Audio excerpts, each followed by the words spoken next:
Like, I couldn't get in virtual.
Mr. Watts.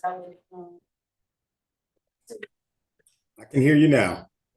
Start talking. We're trying to see if you pop up when you Testing, pop. testing. 1, 2, 3. Testing. 1, 2, 3. We hear you fine. Give us just a second to see if it catches up, because there's about a 26-second delay. Oh, It's about 26, yeah. Right, Jacinta? It's about a 26. Yeah.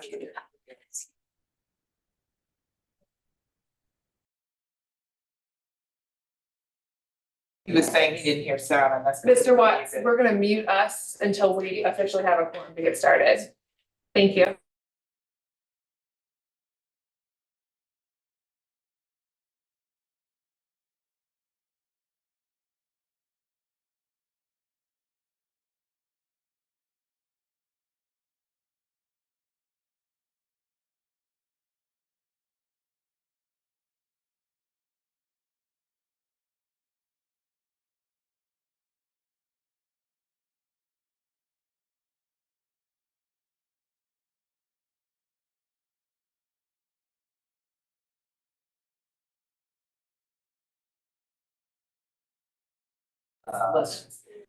To our audience that's watching, we will call the meeting to order shortly, given the situation that has happened here in the County of Florida State. We're a little bit delayed waiting on one of our council members. With that being said, we just ask that you keep the Florida State family in your thoughts as they go through this difficult time. So we will mute and unmute very shortly.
are now unmuted. Mr. Watts, are you still with us? I'm still with you. Yeah. Fantastic.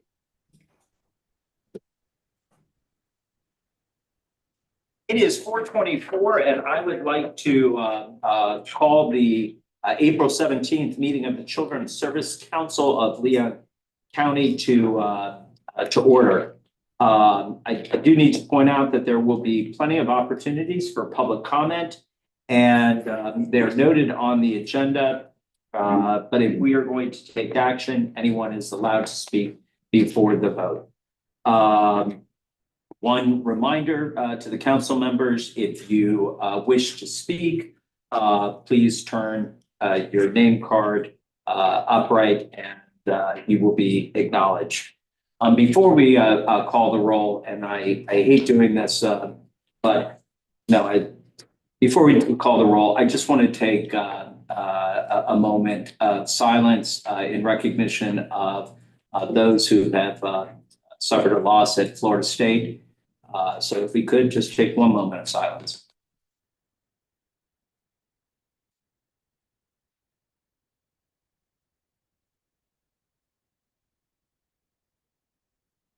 I appreciate that. Yeah, we live in an incredibly strong community, and I have found that regardless of what this community faces, when it is a tragedy, we come together, we hug each other, we hold each other's hands, and we pray in the denomination and in the faith that we believe in. And I think prayers are probably a very good thing. So with that, Ms. McPhail, would you be so kind as to call the roll? Councilmember Richards? Here. Councilmember O'Brien? Councilmember Marstiller? Councilmember Johnson? Here. Judge Hobbs? Here. Superintendent Hannah? Here. Commissioner Cummings? Here. Treasurer Mitchell? Here. Vice Chair Watts? Here. Chair Jones? You have a quorum, Mr. Chair. Thank you. Technically, Mr. Watts is not quite here yet. We're great. Yes. Mr. Chair, I move his virtual appearance. Thank you very much, because Mr. Watts has requested that he be allowed to speak virtually. I have a motion from Commissioner Cummings, a second by Mr. Johnson. All in favor, say aye. Aye. Opposed likewise. Mr. Watts, welcome to the meeting. You are the vice chair, which now makes you the chair. Got it. Good afternoon, everyone. So I believe we'll go ahead and continue on with a approval of the agenda. I believe everyone has the revised agenda meeting packet. This information was posted and distributed. Are there any changes to the agenda? And if not, well, do I have any changes to the agenda? Okay, if not, then we'll entertain a motion and a second to approve. Mr. Chair, I'll move the agenda. All right. Mr. Yeah, Richards? second. All right, and Commissioner Cummings. And let's see, I'll acknowledge the motion. If no objections, do we approve by consensus? All in favor? Aye. All right, perfect. All right, so next we will actually move on to general public comment. Ms. McPhail, do we have any general public comment cards? Yes, we have one public comment from Miss Amanda Crum, and she did submit a presentation as well. So with permission, I would like to invite Ms. Crum up to the dais, and I'll. All right. Thank you, Ms. Crum. And we do have a 2-minute, I believe, time limit presentation. 3 minutes. Okay, 3 minutes. So thank you very much for being here. Go ahead. Thank you. 1 second. Clock hasn't started yet. Ms. Go ahead. My name is Amanda Crum. I'm a hybrid VPK and pre-K ESC teacher at Fort Braden. I taught in Orange County Public Schools for 10 years as a transitioning EBD and gen ed 2nd grade teacher, for a VPK teacher for 6 years, and ended my 10 years as a pre-K ESC teacher. As a first-year teacher to Leon County Schools, learning new programs such as the creative curriculum and rebound and recovery has been an extension and an addition to my prior knowledge. As a leader in SEL for OCPS, I was excited to add this to my tool belt. In Rebound and Recovery, they support first-year teachers with a team member from their program. My students have created a relationship with this personal support twice a week from the Rebound and Recovery program team. Her name is Miss Alex. The multiple modalities throughout the program has given my class opportunities to learn more about regulating their emotions at school and home. We use these hands-on activities in our own way based on child-led learning. Instead of using beans in the bean mandala that we were given by the program, we decided to use the dry pasta instead and painted it with the colors of their emotions. My class uses the child-led method by leading circle time through breathing strategies such as hot cocoa and candle and flower, and greeting songs, practicing ways to greet with words and actions such as a handshake, a high five, or a hug. Due to these repetitive strategies in the Rebound and Recovery program, we see these independently with their verbal and physical interactions throughout their learning and play in our day. The Rebound and Recovery program has a print-rich and critical thinking literature to help students process social cues, show empathy and understanding towards peers and adults, and stay engaged in participating. The book, for example, The Color Monster, is a clear and easy way to understand you can have more than one emotion. And when we pair that story with the hand to mind emotion meters, they were truly immersed in their own emotions. Rebound and Recovery is a tool teachers can use with flexibility, guidance, and age-appropriate social and emotional learning, and feel confident to support and help them along the way. I'm a continuous learner, and I always will be, and I'm so glad I was exposed to this program. And I want to thank you to the CSC for providing that funding for us. Thank you very much. Go ahead, Mr. Mitchell. Ms. Crum, can I ask you about the training for you? Yeah. How long did it take? We got training and pre-planning for half day. Right. And then after that, like I said, we got in-class support twice a week for the whole year as a first-year teacher. Very good. Thank you. Nice job. All right, thank you very much. Any other public comment, Ms. McPhail? There's no additional public comment. All right, awesome. We will continue on with our agenda. I believe we have minutes from the March 5th meeting. Do I need a motion on approving those minutes? So it's all contained within the consent agenda. Okay, perfect. All right. Mr. Chair, I'll move the consent agenda. All right, thank you. Okay, thank you. Moved in second. All in favor? Aye.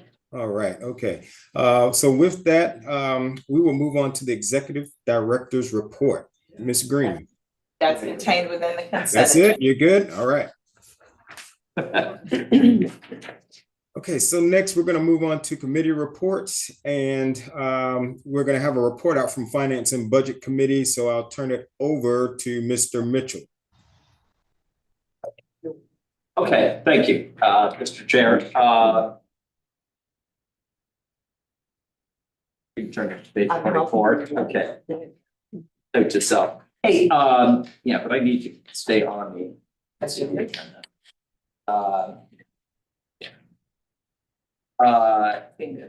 Thank you. The financials for March 2025. I know we're part of everyone's packet. The Finance Committee is set to meet next month. And so we have included the financials in your packet. There is nothing that stood out to me, but I am happy if there is something that stood out to anyone to go through it with you and answer any questions. Or Ms. Snyder is here as well to answer any questions. Okay. The second item is, well, okay, can I get a motion? Okay, we're not doing it all together, the committee report. Yeah. You know what, Mr. Chair, I'm going to keep turning it over to you and ask you to call for a motion to approve the financials for March 2025. Okay, all right. So if we can, thank you for that report out. We had no questions. So how about if I could get a motion to approve the Finance and Budget Committee report out for the financials for 2025? Mr. Chair, I move acceptance of the financials for March 2025 as presented, prepared for us in advance. All right, Commissioner Cummins, thank you. And do I have a second? That's Paul Mitchell, and I'll second it. All right, and all in favor? Aye. All right, any opposed? Okay, all right, go for it. Thank you.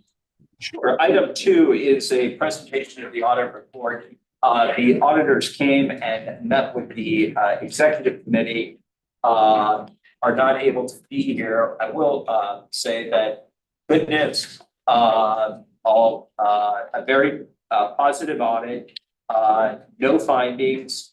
And again, their audit report should have been included with your packet. And I'm happy to answer any questions on behalf of the auditing firm, if there's any questions. Mr. Chair. Mr. Chair, Carolyn Kemp. Sorry, coming off of mute. Yes. No, I just want to commend our executive director and her staff for a clean audit report, no exceptions. So I just want to commend them for a great job that they're doing, as well as our chair of our finances as well. Thank you. Thank you. Thank you. Any other comments? All right, so then I'm going to ask for a motion then around the presentation of the audit report. I have a motion to accept that audit report and a second. Mr. Chair, I'll move the audit report. Okay, Paul Mitchell, thank you.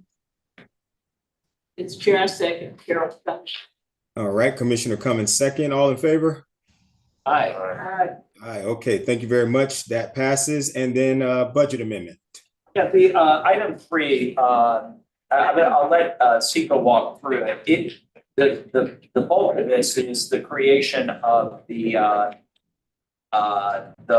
FTE, and so one side of the ledger will have the funding for the new full-time position. On the other side of the ledger, we'll be removing it from the contracted services portion. I think there's a Pretty much explained it. There are a few more things in here that we right size. We made sure that we right sized the FRS contributions to be in line with what was recently passed as far as those percentages.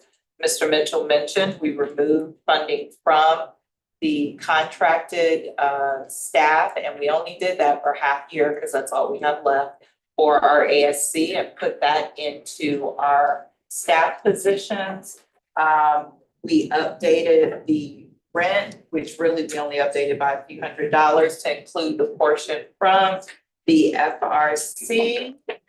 And that's really the only thing we did. We stayed within our budget. It does not change at all other than that, but we do require an approval of the budget amendment as required by our financial guidelines. All right, do we have any? Go ahead. Yeah. No, I was going to say, it's hard to chair and then keep kind of turn to you to chair. I was very comfortable with it. Sika brought the amendment to the executive committee and the finance and budget committee. Is that where we were? I sit on 2 big committees. So wherever we were, she brought it forward and kind of worked through it. And the result is what you see here. All right, awesome. Thank you very much. Any other comments or feedback around the budget amendment? Mr. Chair, I'll move the budget amendment. Okay, Mr. Mitchell, and do we have a second? Good. Mr. Johnson. Mr. Johnson, okay, thank you very much. All in favor? Aye.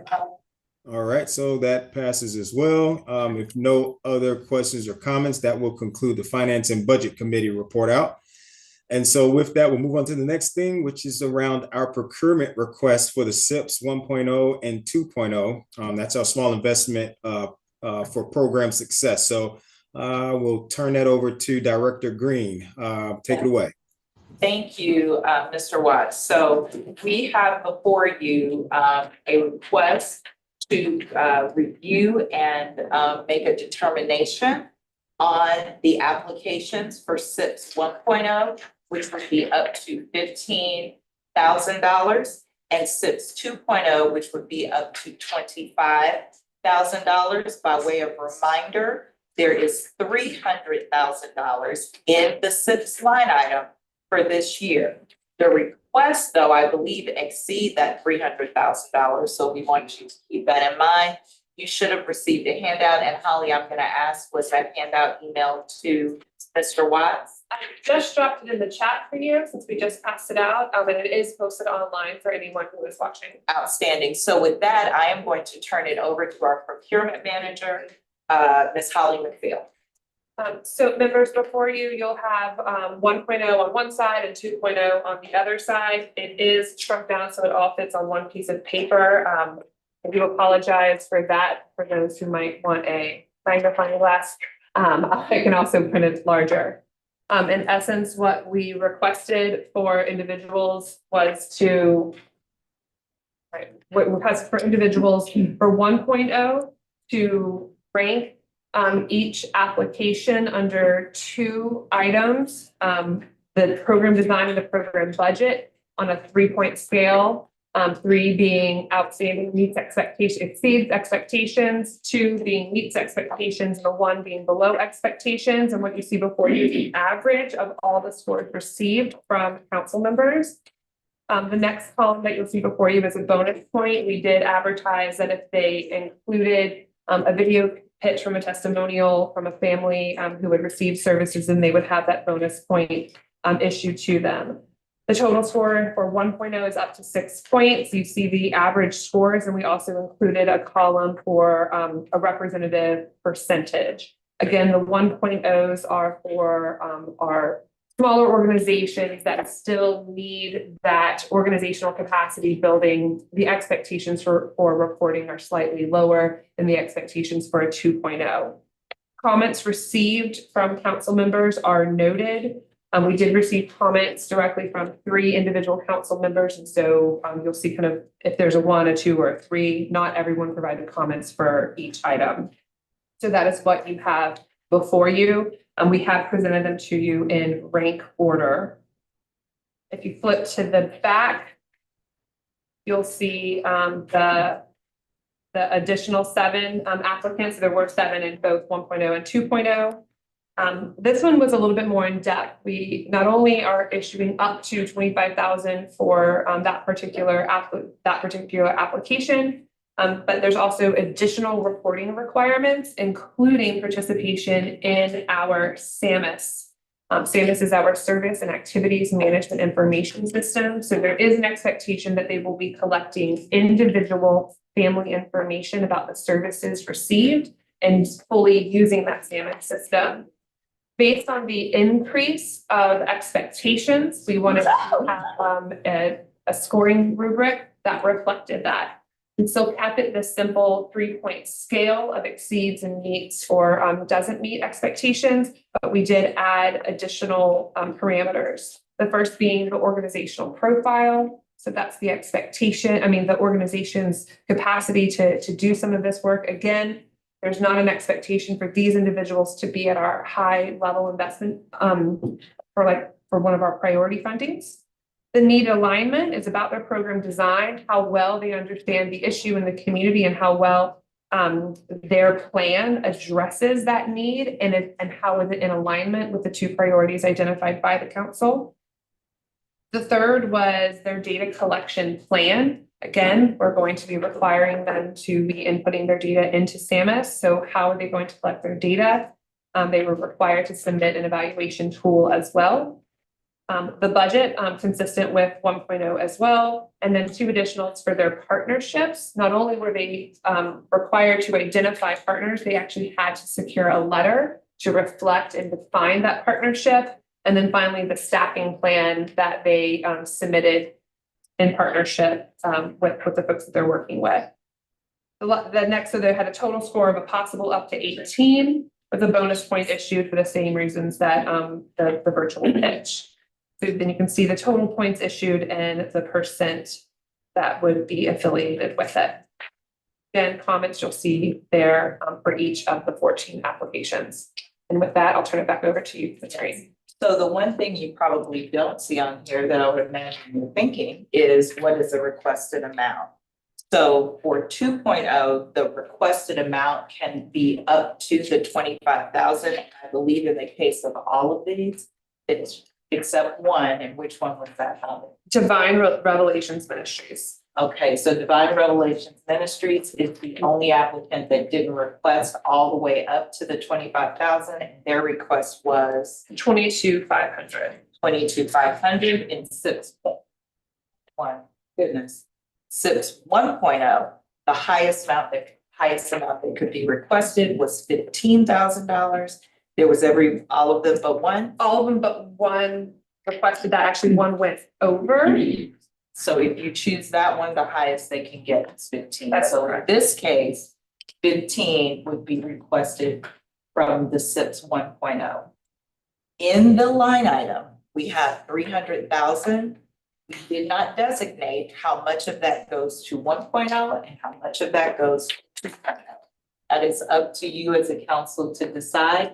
So you could take the first step by saying how much you want to go to each one, if that's how you like to do it. Then you could take the second step on how you want to determine who gets what part of which pot. Does that make sense, what I just said, Vice Chair Watts? Yes, it does. And you let me know when I can jump in.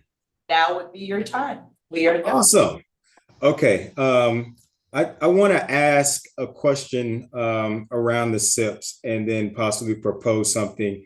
One of our previous council meetings, we had a letter from, I think it was the Family Cafe. And I think the Family Cafe, were they a recipient of SIPs in the past? Okay. They were. And then whatever we decided on this go around, that kind of our focus, that removed them from actually being part of the criteria. Is that fair? That is fair. If you, just to reiterate what was decided, when you all approved the SIPS 1.0 and 2.0 programs, you also approved that there would be focus areas for the SIPs. So for each one that you approve, each time we do a SIP cycle, you will approve a focus area. So there were 2 focus areas that were approved. The first one was under success in school and life, kindergarten readiness. The second one was under healthy children, youth, and families. Number 2, which I think I can't read it. Increasing resilience. I should know it. And reducing Resiliency. So yes, to your point, because Family Cafe is not, well, let me say this. If they were to apply, they would have to show how they would fit in one of those 2 areas as approved by the council. Okay, almost. So I don't Okay. think it's accurate to say that they were removed. I think what would be more accurate is that any of the applicants had to be in one of those 2 areas. Their And I program. remember, perfect. I remember from that council discussion, I believe maybe it was Chair Johnson that maybe had some concerns around maybe almost not improving the SIPs around like some data concerns or how are we capturing the data. I don't know if it's too early to make a motion on this, but if I read Holly's chart correctly, the percentages that are in that column, those are the ones based on our ratings and your bonus point of who kind of scored the highest. Is that correct? Okay. That is correct. So we could ultimately, as a council, if we wanted to move forward, actually choose a percentage score of what we would even consider as moving forward. So let's say with nobody below a 90%, like that could be a motion. Absolutely. You all can decide how you want to make the decisions. Okay. I see Paul Mitchell's card raised. Go for it, Mr. Mitchell. Thank you, Mr. Chair. A couple of things. I originally scored these and then asked that my scores be withdrawn. And the reason was I gave everything a 1. And I didn't think that was fair. The reason I gave it a 1, there were people who put in a lot of time and effort in, but I am not supportive of the SIPS program. So all of these numbers would have dropped dramatically if my numbers were averaged in. And that's why I removed them. I don't know which one would, if I were to have really judged them fairly, I know that there's one that scored pretty well that would not have. That's why I took my scores off of the board. Here's the reason, and I stated this before, that I don't believe in the SIPS program is because I don't think that there's any data that comes out of these. And I think it would be unfair to ask of a group that's concentrating on a small program to provide data. But I think we were established to do that. Having said that, and seeing the numbers that are in front of us,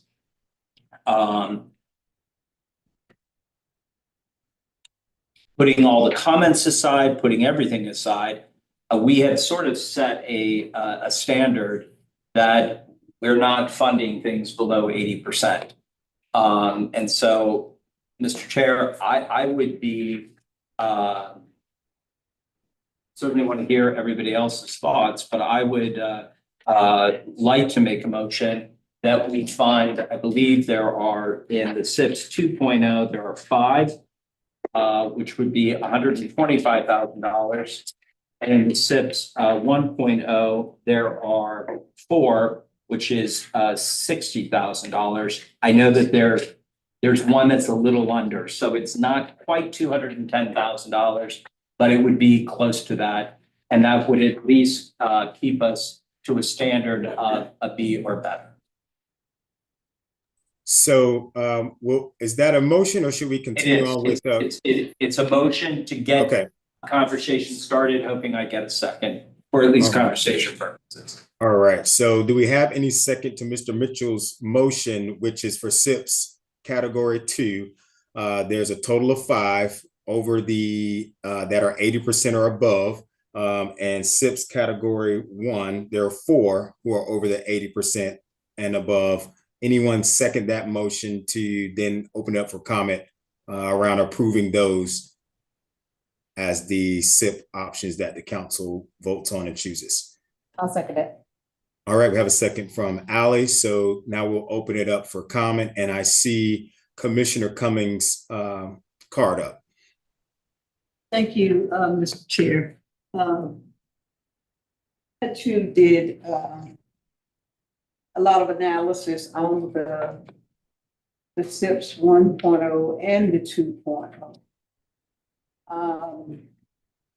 And I was impressed with many of the proposals, primarily because of the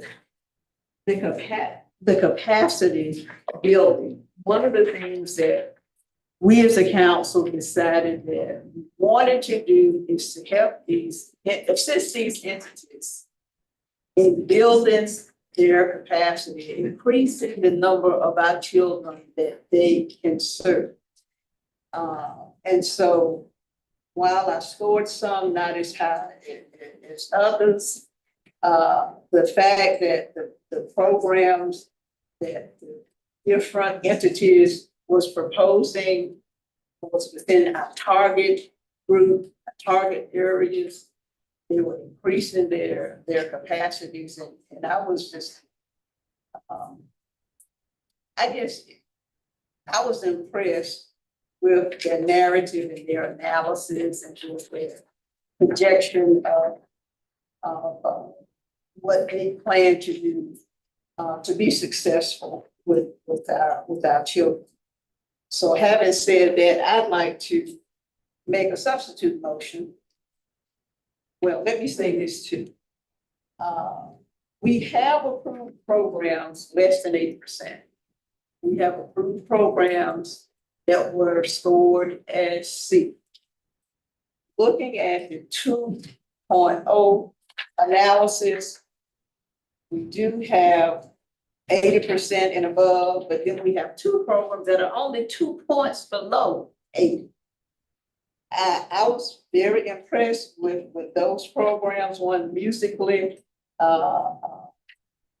inclined to basically program. We have funded that program before, but we do have a track record of funding programs that score less than 80%. So what I would like to do is offer a substitute motion to approve all of the 2.0 applicants and to approve the top 4 of the 1.0 applicants. And add those together, my calculations show $235,000, which is below the amount that we have out. So that's my amended motion to to fund all of the applicants for 2.0 and the top 4 of the 1. Okay, so if I'm not mistaken, since it's a request to amend that Mr. Mitchell's motion. Substitute. Mr. Mitchell would have to accept that substitution, no? Okay. No, you need a second. So I need a second on Commissioner Cummings' substitute motion, which is to accept all 2.0 categories and the top 4 of category 1. Do we have a acceptance for that substitute motion? Second. I'll second. Who was that second? Judge Hobbs. Judge Hobbs second. So that's going to open that up for discussion. Is that correct? Yes, that's correct. I would like to add to that. To Commissioner Cummings' point, I also scored the, I think it's Jakara, the music one. I think that was one I scored high based on the curriculum, based on we funded them before. But I also gave them a bonus point. I didn't know the bonus point was an additional bonus point. So I don't know. I'm not in favor of going below the 80% for either category. And then also my point on that is we have funded lower categories before, but I believe we were making a significant conscious effort to really get away from going lower in our scores for what we vote on. And then I'm also really heavily focused on that council meeting where we almost did not even approve of SIPs. If it had not been for that family cafe letter, I was going along the lines of Mr. Johnson, which was the data piece and capturing the data. So I'm definitely not in favor of dropping below 80% for both of the categories. That's just my point of view on that one. Any other comments before we? The only other comment I would make, Mr. Chair, is again, those that are at 80, if I had submitted my scores, they would be below 80. So I almost, by withdrawing my scores because I didn't think it was fair, I elevated everybody's scores. So an 80% would have been below 80%. So I kind of feel like we're already, I sort of gave them bonus points by withdrawing my scores. So I agree with you and believe that we should be raising the standard, especially for 2.0. The 1.0, it was meant originally for to grow the base of potential providers. The 2.0 was meant to be, hey, we've been here before. It's time for us to step it up. And I do want to point out that there are programs that didn't get an 80% that I think are good, and there are ones that did get an 80% that I don't think are good. But I think we have to, as a council, accept one another's difference of opinion and have a cut score. And just for me, the cut score was 80. Okay, thank you. And I think I Just saw have Miss Allie's card raised. You're recognized. Yeah, just so I'm the newest member here, and for some background, I kind of want to understand how we got to the point of council members scoring. Because, you know, last meeting we approved some organizations, but we did not score them, correct? Yes. Okay, and so the SIPS program, council members we don't have a board that scores them. Correct. And I'm curious, and feedback from council members is fine as well, but I'm curious to know, how we got, or what is the purpose and how we got to that point and the difference in the programs. Sure. So, Wanna- go ahead, Director Green. Go ahead.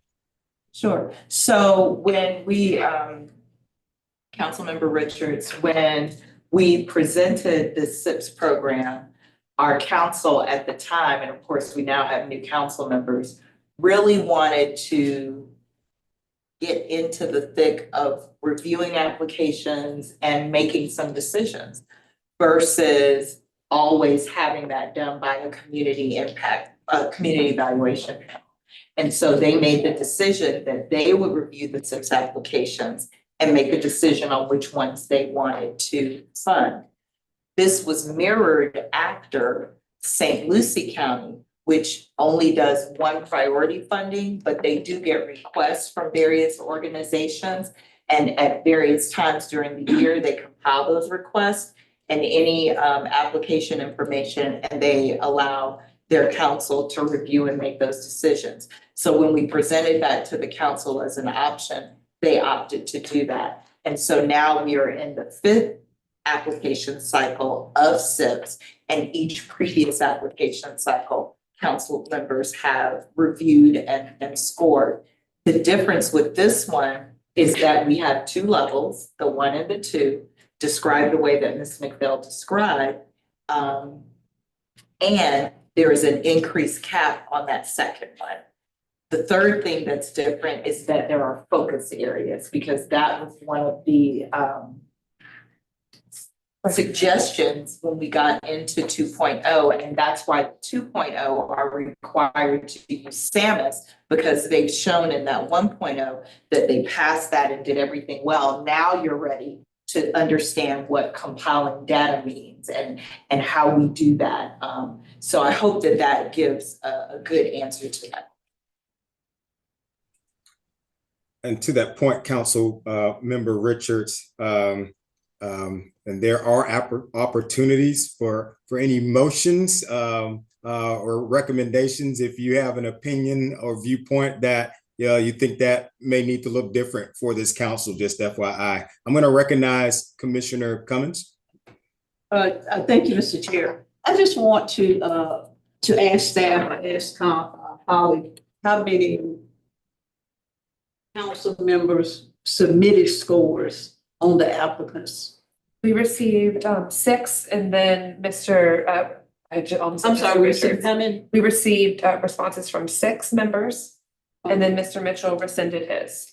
So you don't these are have averages 5. of 5, yes, ma'am. So, and that's my point, and you should have received responses from how many members? 12? 10, 10? presumably. 10, okay, so, We scored a 60%. okay. And I just don't think it's right. I don't think it's fair. We've got 5 council members that submitted scores. 1 requested that his be taken back. So we're allowing 5 council members to dictate what happens for our children under SIPS 1.0 and SIPS 2.0. And I think given those facts, we need to give these programs a benefit of the doubt. And my first benefit of the doubt would be SIPS 2.0, where we've got 2 applicants that are 2 points below 80. You know, we want them to be perfect, but we're not perfect. We didn't do what we were supposed to do. Now, if the other 5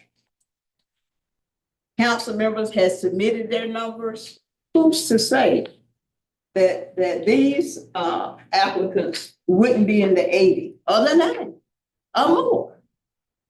Like, But I just think we need to take that under consideration. The closeness there. Now, looking at SIPs 1.0, you know, there's a big difference between the 80 and the 60. So I'm not advocating that, but I understand that perhaps we want to cut off, but I think we got to do our part if we want to make sure that we're being fair to everybody. And just for the record, we have funding programs that have scored less than 70. We have for more than 15,000 and 25,000 too. So we have done that. So we don't have a consistent standard, but I just want us to be conscious of that. Thank you, Mr. Chair. Thank you, Commissioner Cummings. And so do we have any other comments on the substitute motion? All right, so as it stands, then we will go ahead and do a roll call vote. Is that the process or public comment? Public comment. I'm sorry? Public comment, Okay. but we do not have any public comment. Okay, all right. So with no public comment, if I'm going to repeat the current motion and substitute motion, which is for SIPS funding 2.0 and 1.0. For the 2.0, the recommendation is to accept all of the 2.0 and the top 4 of SIPS 1.0. And so if I have that correct, then we will do a roll call vote on that motion. Ms. McPhail. Councilmember Richards. Councilmember Johnson. no. Councilmember Hobbs. Yes. Superintendent Hannah. No. Commissioner Cummings. Yes. Treasurer Mitchell. No. Chair Watts. No. The So with motion that, failed. the motion fails. And so I don't know if we go back to the original. Okay, so Yes. the original motion by Mr. Mitchell was to accept for SIPS 2.0 and 1.0, the percentages that were 80% or higher. And I did not get the dollar amount on that, if anyone else did. 182,500. At 182,500. So with that, do we have any public comment? There is no public comment. Nice, second hit motion. Yes, Ms. Richards. Yes. Okay, and so I think I'm on track. No public comment. And so if that, we will do a roll call vote. Is that next? Yes. Okay. Councilmember Richards. Yes. Councilmember Johnson. Yeah. Judge Hobbs. No. Superintendent Hannah. No. Commissioner Cummings. No. Treasurer Mitchell. Yes. Vice Chair Watts. Yes. Motion passes. Motion passes 4-3. Yes. Okay, so motion passes for the procurement request for the small investment program success. And do we have any other comments, or can I go ahead and move on to the next agenda item? 2 comments. Councilmember Richards. Oh, sorry, I couldn't see that. Thank you very much. Go ahead, Councilmember Richards. I'm going to defer to Councilmember Johnson. He was up first. Okay. Thank you, Mr. Chairman. I just wanted to make a comment in general on SIPS program 2. The highest rated program was more of a mobile unit for assisting women who were in maternal services. I just wanted to make sure that there's discussion there. I read through all of some of their statistics, and they identified many uninsured people in that.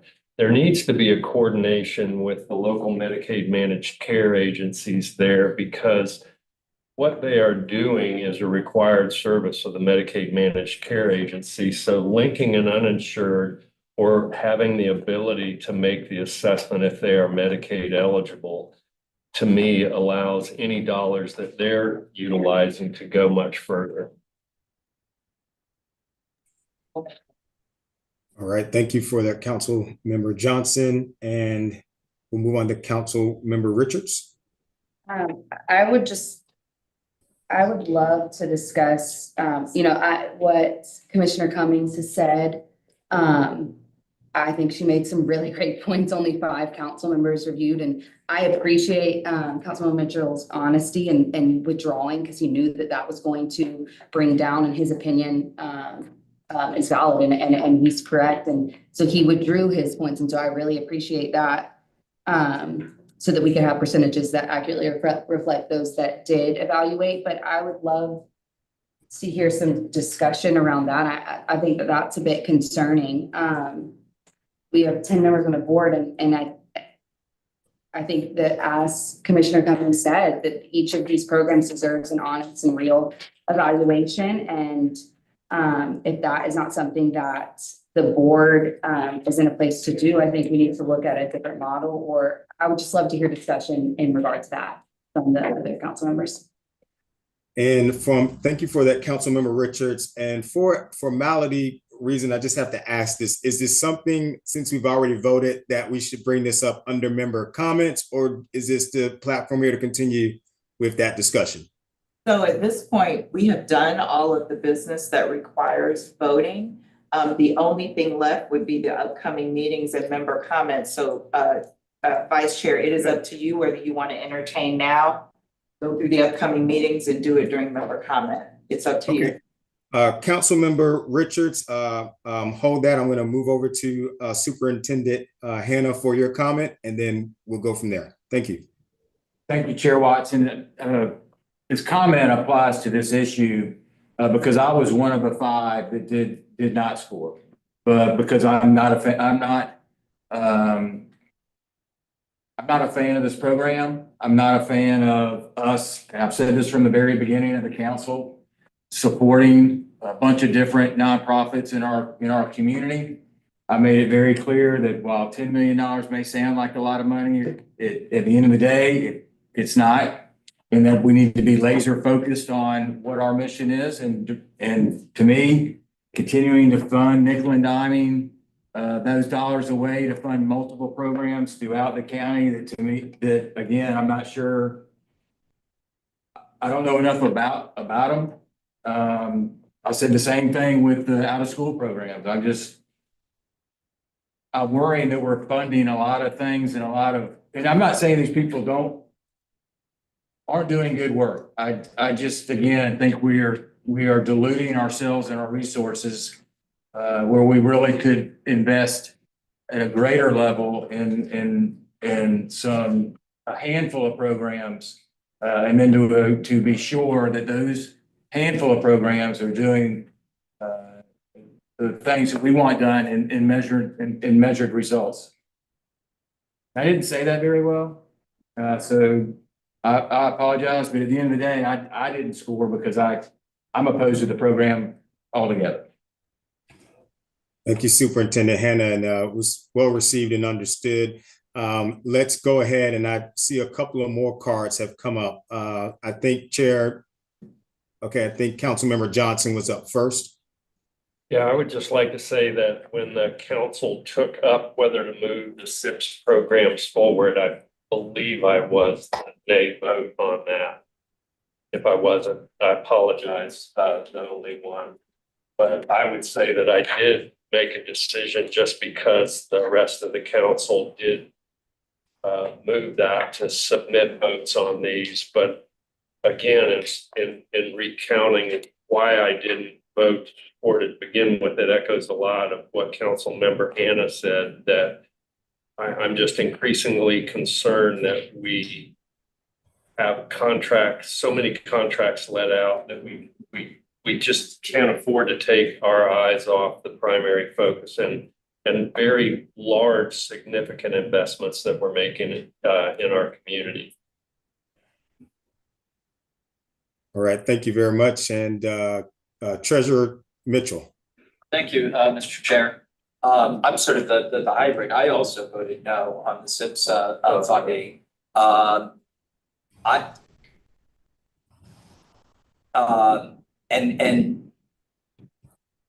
I agree with Mr. Johnson and Mr. Hannah. I don't believe in SIPS funding, not because these aren't worthwhile organizations. There's a couple on here that I've written personal checks to. That's how much I believe in them. And I don't believe it's the purpose of the Children's Services Council to fund them. Having said that, the reason I couldn't not read them and review them. But I couldn't submit my scores because I was so jaded against them that I was going to drop many of them out of what I thought would be, if they were close. That 78 would have been, if you just look at it as, pure math, would not have done very well under my score. So, and I don't, not picking on that one particular program because I don't know how I decided to make the motion because I thought the majority of the council, of the 10 of us, the majority of the council was either a 6-3 vote, I think at the time, maybe it was a 5-3 vote, whatever it was, the majority voted to fund SIPS and to fund it in this new way. And I thought, okay, I've been here before. I've been the minority vote before. I'm okay with that. I wanna do my very best to work within the confines of the council. Give this program another year. See if it turns out that the 5 who voted for it were correct in voting for it, or if the 3 of us who voted against it were correct. And are we getting nickel and dime to death and losing focus on what we really should be focusing in on? So I'm glad we're having this conversation. And Councilmember Richards, I'm glad you brought it up. I do think we all have an obligation to review these. And I do think it's why I was being very forward. It was maybe 2 hours before this meeting, I called Holly and said, please remove my scores. I really struggled with it. So that hybrid of the Hannah Johnson, I found myself there. So this is, I think we have an obligation though to at least, even if we don't want to score them, at least review them to find out what's going on with these programs, so that when the evaluations come out, we have a better feel. So then I get where you're coming from, Mr. Hannah, believe me, I do. And I almost took the same path. And then at the last second, I read them, I reviewed them, and then removed my scores. Thank you, Mr. Chair. Thank you. And Commissioner Cummings. Thank you, Mr. Chair. I appreciate the comments from Mr. Mitchell and Superintendent Hannah. But I think they've all echoed the fact that we as a council, majority voted to continue with SIPS so that we could assist these entities in building their capacity and their ability to serve the youth in Leon County. Okay, so that we voted on that, majority voted. I think where the problem is, and I don't believe it's fair to the applicants that spend a lot of time, many of those applications, 40, 50, 75 pages, they spend a lot of time submitting their applications to us for, and you're right, it's a small pot of money. It's not a whole lot of money. It's not a whole lot of money, but they spend their time and effort so that they could assist themselves in building their ability to serve more of our students. I think it's a disservice then, and I would hope that we would revisit this. It's a disservice if the council members are responsible for reviewing those proposals. Because we have nothing to hold the council members' feet to the fire to say, this is your responsibility. You need to score these proposals, even though you don't like the overall SIPS program, but we voted to go forward. So you might not like it, but you gotta score. Well, And then once you score, we got a responsibility not to call and say, take my score back. well, I know. I'm happy I did. I know, I understand, but this is my, I think to be fair to the service providers, I just believe, Madam Executive Director, the scoring needs to come out of the council. We have individuals in the community that volunteer and they do a great job. They volunteer and they score our responses to request for proposal, request to negotiate, what have you. They do a great job. And I just believe that we as a council need to recognize that we're deficient in that area, that we haven't been consistent.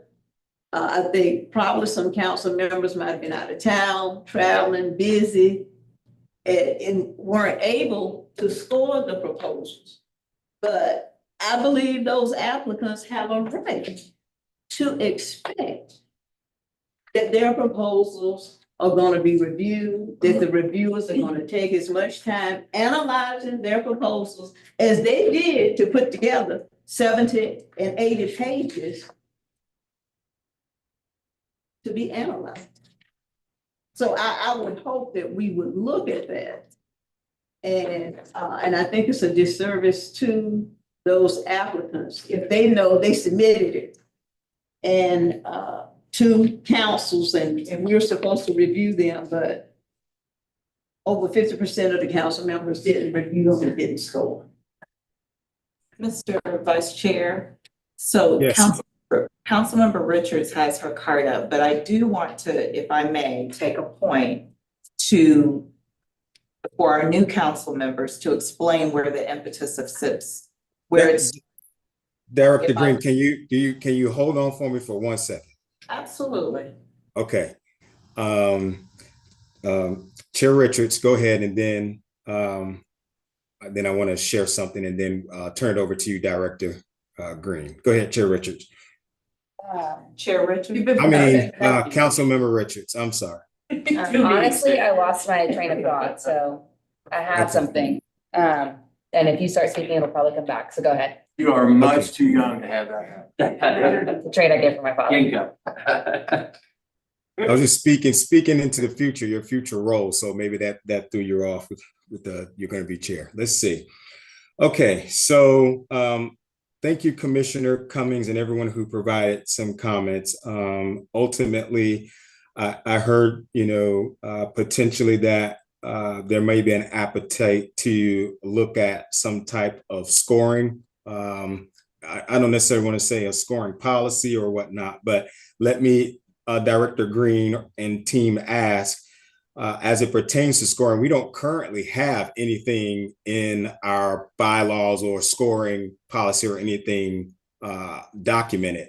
Is that accurate? Have a policy. Right. We do have guidelines when it comes to our RFAs, RFPs, ITNs, that we would use community members, community evaluation panels. This particular program was done, it was conceptualized for the scoring piece the way that it was as a direct response to what the council told us they wanted. And they wanted to be able to review the application and score them. Was that previously being held in the Program Services Committee in the beginning? No, not No. SIPS. Okay, not SIPS. Okay, so if to Commissioner Cummings' statements around her recommendations that everyone scores, I think that I don't know how I don't necessarily support that everyone needs to score, because that could hold up a process, could hold up X, Y, and Z. But if we were to go down that route, what would be your recommendation for this council to actually pursue? If we were going to have some type of expectation for everyone scoring and what that would look like. Are you putting me on the spot? I wish to tell you what I think. Yes. You are. Okay, so I will tell you what I think. Oh, can I just make a point? Sure, yeah. Mr. Chair, I didn't recommend that everybody, all the council members score. That was just an observation. My recommendation is that the community members score even the SIPS applicants. And so my point is take it away from the council members and continue to use those diligent community volunteers that score our applications. So I'm recommending it take it from us. Not mandatory for council members to score the application. So that was just my point of clarification. Okay, thank you. Do you still need to hear from me? I still want to hear from you even now I to wanna that hear point. from I think originally, now it's coming back to me. We were having the community vote on these, correct? No. No. Not on SIPs. Not on Not on SIPs. SIPs. Okay, yes, go ahead. What's your recommendation for all of it? So I have been involved in, and am still involved in many organizations. And there are times when I vote yes for something, and there are times when I vote no for something. When I vote yes and it goes my way, I'm very elated. When I vote no, but the yeses win, I may not be very happy about it. That being said, though, if there is a responsibility I have as a member, I try to satisfy that responsibility.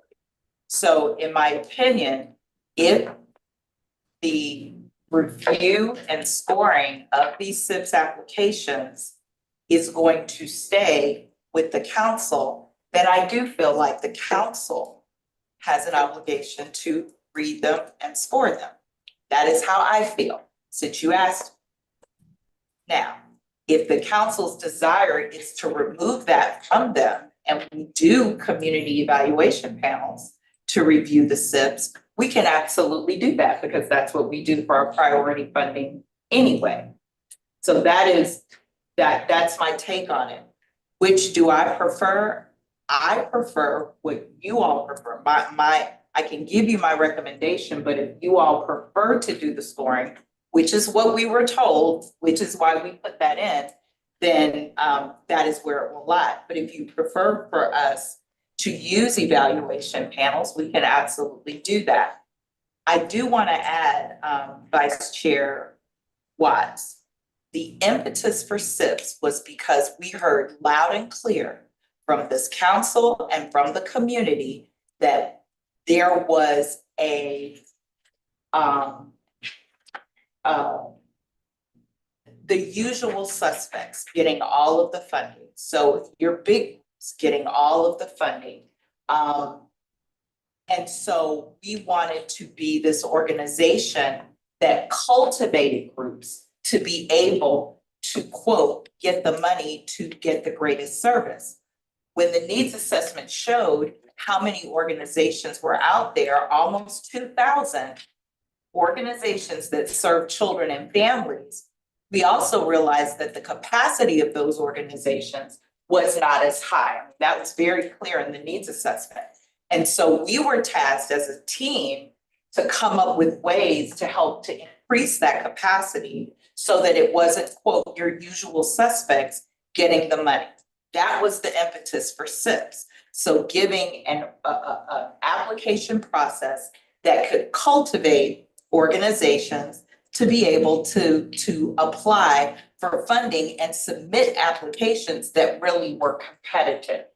What I'll say is that we have 3, if not 4 organizations that started through SIPs, applied, didn't make it, applied, made it, and now they are some of our top scorers in our priority funding. So if you ask me whether SIPs works, I will say yes, it does work for those that are willing to do that work. And for those that are not, they don't come back in. So that was the one piece I did want to say. That being said, we are open to whatever the council after 5 rounds would like for us to look at doing with this program, whatever that. I appreciate that. And before I recognize Superintendent Hannah, this is 2 seconds.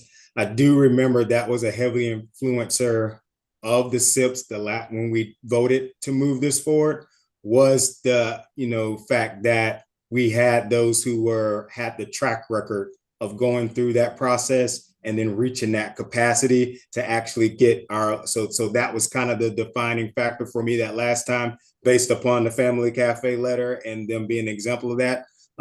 So I do understand that. Go ahead, Superintendent Hannah.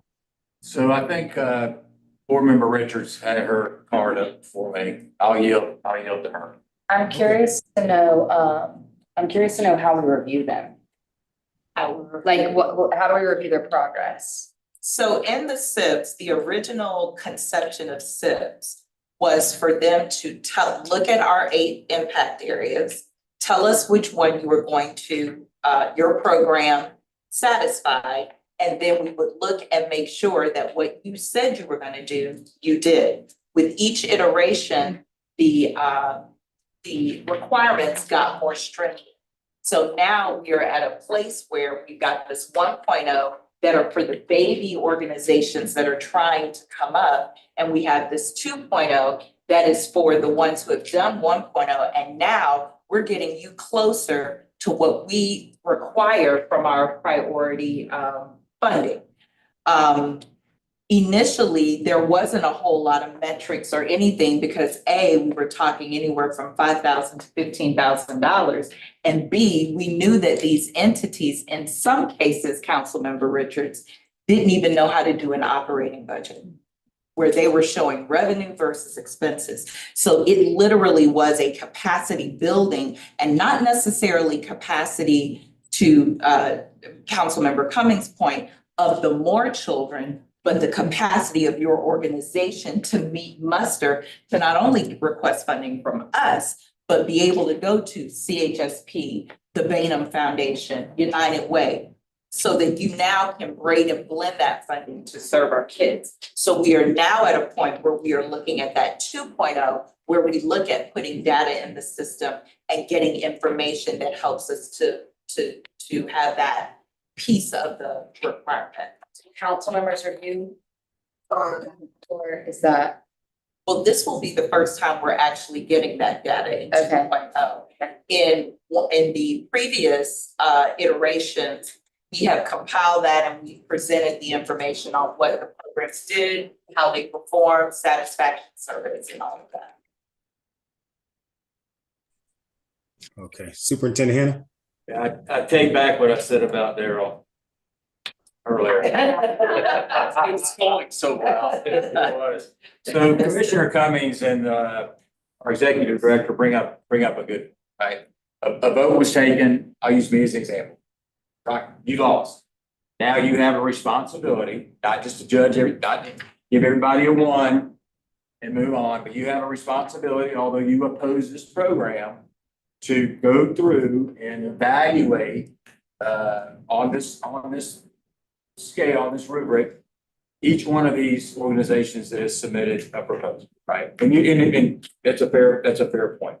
And that I should have the ability to go in and do that objectively, even though I am very opposed to all of this. I think it's very hard. I think it's very hard to do. And so, I don't know how the group feels about us having an outside organization that really sits down and does a good job, that evaluates and scores, because I'm going to vote no every time anyway. So, that's my comment. Thank you. Thank you. And Treasurer Mitchell. I appreciate all the points that are made tonight. I have never not scored, ever. Every single time, whether I like it, I don't like it, I score. The only reason this time was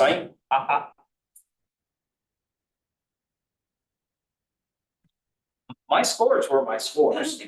I just don't think people like the scores, and I didn't. I gave a 3 to one in particular. I'm not gonna name any names because I did not submit it. I gave a 3, which is the best score you can get. So it isn't like I just rejected it because I didn't support SIPs. Having said that, with this exception, so I'm not gonna rewind time, but you have my commitment, Commissioner. Not only will I score them, but I will submit them and not withdraw them in the future. I also think these are programs that are a little unique. These aren't multi-million-dollar contracts or even $250,000 contracts that I think a little distance from the council is a good idea. These are as close as we're ever gonna get to communicating with members of our community, maybe knowing something firsthand of one of the groups that we are choosing to fund, or I can think of one that there was a council member who warned us against one who turned out to be right. So I think it's important. The other thing is, if we use that same group or the same evaluation team who are members of the community, I think it lends itself a little too much to I voted to fund your program, now you vote to fund mine. And that has crept into, I think, some of our bigger evaluations, but we found a way to shake it out. I really think that this council has an obligation to score, and I apologize for withdrawing my scores. I'd be happy I did, because there would have been fewer, but we have an obligation. And I commit never to miss a vote in the future, and I will submit my scores. So thank you, Mr. Chair. Thank you, Treasurer Mitchell, and Commissioner Cummings, and then we will move on to the next thing here. Just very briefly, Mr. Chair, I just want to say this. It's sort of a wrap up, and I appreciate Councilman Mitchell's comments and Superintendent as well. But I'm concerned, and I've always been concerned about the council and the integrity of the process and the fairness that we show to those individuals who want to provide services for our children. And I mean, it's no question that we're individuals. We all have our little individual likenesses and biases and what have you. We can't erase that. We really can't. There might be programs or initiatives within this body that we don't support, but they might pass. There might be some that we do support that don't pass. But that's just the nature. That's just the nature of an organization with individuals with different ideas and different concerns. But I would tend to believe that we all are concerned primarily about what's best for our children. And so I go back to my original recommendation for us to just think about it. Is it fair, or would it be more fair for the applicants to be evaluated by non-council members who, Mr. Mitchell said, might have some friends, spouses, or what have you? Or is it more fair for those applications to be evaluated by members of the county? And we have our spouses as well, you know. But I think it all boils down to the integrity of the process, the fairness of the process, and whether or not those applicants will continue, even though they might not get funding on this cycle, whether or not they have faith in the process, whether they will continue to, to submit their application. Those that weren't funded, they know, well, I was graded by only 5 members of the council. Should have been graded by 10. So, what does that say about the process? What does that say about the council? What does that say about our integrity? With public funds, with taxpayers' money. So I just want us to think about it. We might not do it, but just think about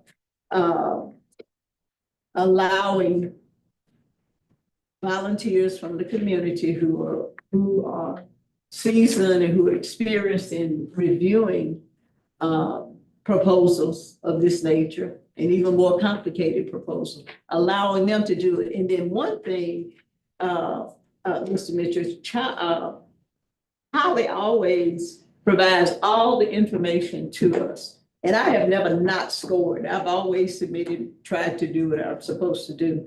But we always, as a council member, have access to every application, whether it's for a lot of money or small pots of money. We always have access to those applications and to those proposals.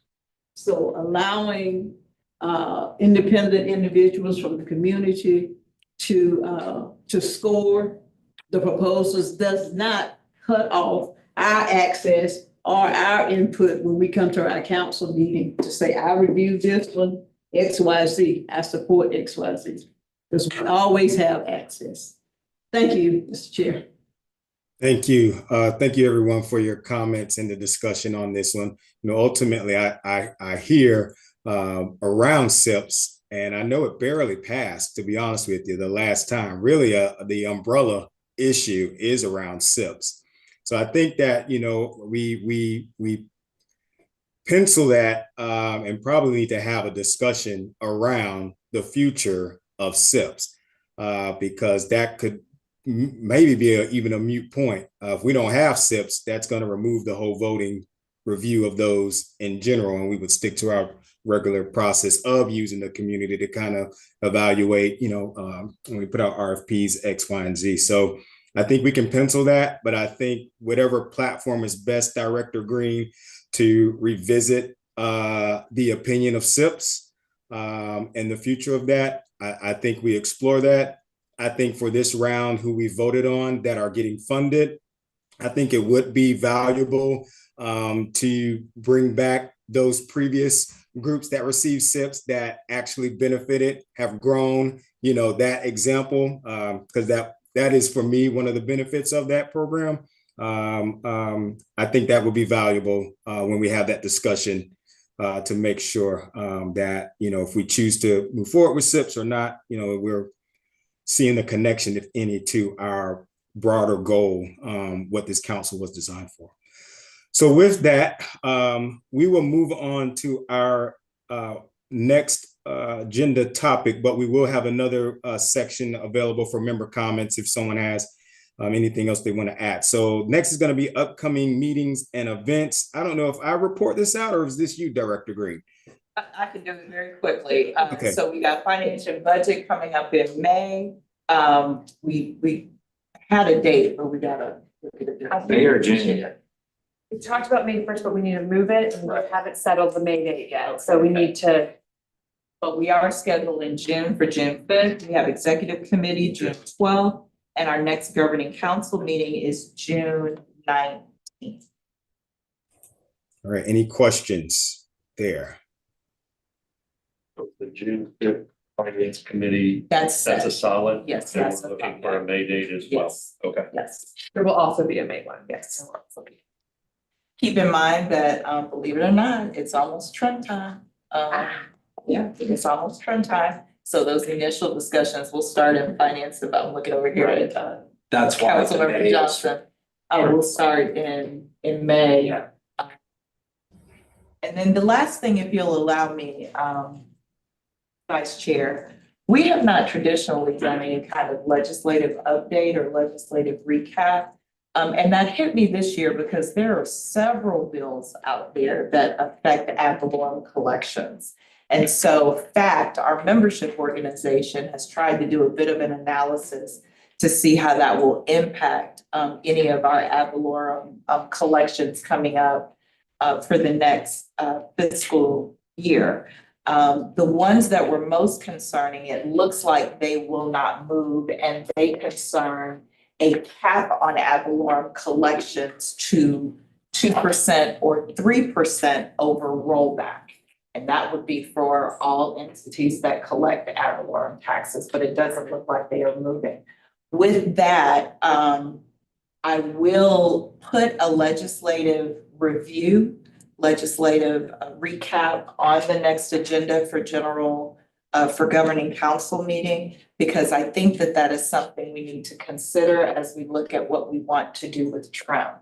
So for example, if those caps had passed, we would have to look at what rollback is and could not go any higher than 2% of that. So just to put that out there, we'll do that, because that was a pretty large, it's still a bit concerning regarding any of this. We got the guru right here. I'm telling you, that's on. Awesome. And I feel. I appreciate that, Director Green, and I saw Superintendent Hannah with his card up. I was about the meetings, the June 5th Finance and Budget meeting. I am out of town that week. We will find, so for May and June, and this, Holly, I will accommodate Mr. Johnson and Mr. Hannah as well as the chair. So we'll find, it's too important, especially this May and June, not to have us all there. And I know the chair will want to be involved as well. But if it works for Mr. Johnson and Mr. Hannah, I'll make myself available. By then we'll have an ASC that will help each other. And the other thing is, if anyone, and I've shared with Mr. Hannah, I forwarded it on to Brooke Bruner, but also to Mr. Jones. I am happy to share with, I can pass it on to you, Sika. We do my firm does a weekly update on education. So it would be pre-K through 12. It will be, and sometimes it's hit and miss, but it will be a lot easier if I could just send it to you. Send it to me. I send it to all the school board members. I'll get it out. We'll okay. get it out. All right, That would be at great. least it's sort of informational, and it'll give you a flavor for where they are. And then I will also, it's not always education, it'll be local government issues, so I'll do both of them. And if you want to read it, you can read it. If you don't, We get that from FAC as well. So between yours and FAC's, we should just have a good take on what's going on legislatively. yeah, okay. I just don't forward it because I know I send y'all enough emails. But we'll pull it. All right, thank you very much. So with that, then we're going to move on to member comments. And I do have something to share. I hope it won't take too long. Superintendent Hannah, I actually typed out my thoughts so that I could move it along faster, okay? I'm very observant and I take notes. So I'll get to the point here. And actually, to what I'm about to bring up, I think that maybe it might even now be able to address what we just spent majority of the conversation on. So let's see. I am recommending the creation of an ad hoc strategic planning committee, which I volunteer to participate in, not that I need more work. I think this will help us establish and finalize our strategic plan. So ultimately what I'm considering or proposing is that this smaller group will look at our framework that we created with staff. We come up with 2 or 3 SMART goals for kindergarten readiness, youth development, and family supports. We'd allow that ad hoc committee to identify and recommend to then the full council the recommended SMART goals. We hear Mark Still and we all been talking about we have no data. Councilmember Johnson, you around the SIPs, how are we measuring? I think that group will then help us narrow down, put some real energy into what we feel like needs to be measured. So then we could actually start graduate, if you will, and move to the next level and have some measurements, that would span over the next 3 to 5 years that we kind of established. I think we were going to do this in another large group setting. And so I reached out to Sika because I assumed I thought I knew what our framework was, and clearly from that one-on-one that I had with her, I was like, clearly I'm a little lost. I have some idea, but I didn't have the full picture. So I wonder how many of the rest of us kind of fell in that category. So anyway, this consideration of an ad hoc strategic planning committee would allow that group to do heavy lifting. It's not going to take the voice away from anybody on the council. We're just trying to do more of the in-depth work, bring something back to you all that then we could then discuss on and vote on, so we could really kind of graduate with some metrics and data around these programs that we're funding. And I did not consider this, but it could even be to the point where this strategic plan committee, even if the SIPs discussion kind of needed to migrate over into that ad hoc committee, is that valuable for this group to continue funding? Does it maybe need to look differently? I think we could even bring that over into that committee. So that is something that I'm bringing up as a motion. If anyone would entertain that idea, moving it over to the. Oh, go ahead. Hold on 1 second, Vice Chair. According to our bylaws, the chair is the one that would create the ad hoc committee. So we can have an ad hoc committee, but the chair is the one that would create that and appoint to that. So I'm gonna ask that we hold that until we get to our June. Is that the next meeting, Jim? And you have an executive committee. And we have an executive committee before then. Okay. So we can bring it to them, have that discussed, and then the chair can make that decision. All right. Do we open any comments for that, or we just move on? If there are members that want to comment, they can, absolutely. Mr. Chair, I just say, I support where you're heading, and I can't wait to hear what the chair wants to do with it. Okay. Any other member comments? Not related to yours. Okay. A big out of ladies for the FRC Fort Braden ribbon cutting. I am so blown away, impressed, and you remember March 23rd of 2023, I believe it was, when we were out at Pineview, and I asked the question, what is this? I got to see it live and in person, and it's impressive. It's really impressive, and the team from CSC just did an amazing job. The team from the Children's Home Society also did an incredible job. And one thing that came up as I was out there is they have pantries. They have a pantry for kind of like household goods and pantry for food. And I asked the question, I was like, hey, Amazon wish list, what's that look like, right? I mean, do you guys have one established? So they did. They have one established. I have already gone on. I've done a lot of shopping, so to speak. And next week they'll get a whole bunch of packages. But I also thought about, we have this Family Resource Center. I don't want to forget about, the Cross Creek Family Resource Center. Fort Braden, oh my God, but the same thing here. So I would encourage the team to talk to the Children's Home Society to create an Amazon wish list. Oh, they do? Yeah. Okay. QR code's back there right now. The QR. Can we please post on our website, the Children's Services Council website, the links for both, so that members of the community who would like to support either or both, and I hope it's both, that there's an opportunity for them to do so. Thank you.